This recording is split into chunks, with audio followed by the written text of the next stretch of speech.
Hi అండి, సంపూర్ణ వారికి స్వాగతం. ఇదిగోండి దోశకు నానబోస్తున్నాను. ఈ గ్లాస్ తోటి పచ్చిశనగపప్పు ఒకటి, అట్లానే మినప్పప్పు ఒకటి, తర్వాత కందిపప్పు ఒకటి, అట్లానే పెసరపప్పు ఒకటి, బియ్యం ఒకటి పోసుకోవాలండి. కొన్ని మెంతులు కూడా వేసుకోవాలి. బాగా ఒక 2 సార్లు కడిగి నానబెట్టుకోవాలండి. ముందు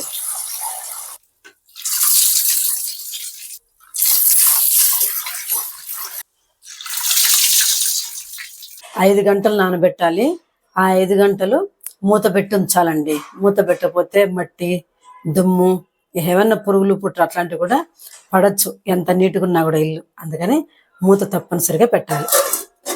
ఇది మొత్తము మెత్తగా నానిపోయాయి. నానబోసేటప్పుడు 2 సార్లు కడిగి నానబోసాం కదా, ఇప్పుడు మళ్ళీ ఒకసారి కడిగేసుకొని మిక్సీలో వేసుకోవాలి. మెత్తగా మిక్సీలో వేసేసుకోవాలండి.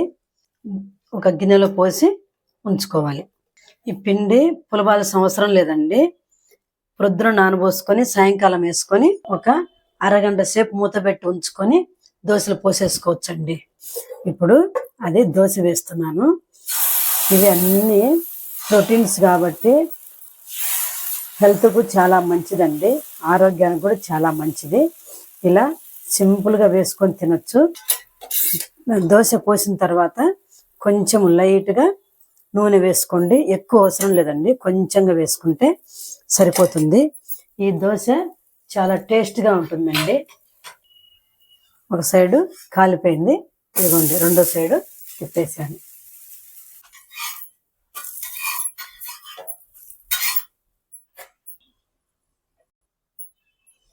నేను ఇందులోకి కొత్తిమీర, టమోటా వేసి చట్నీ చేసుకున్నాను.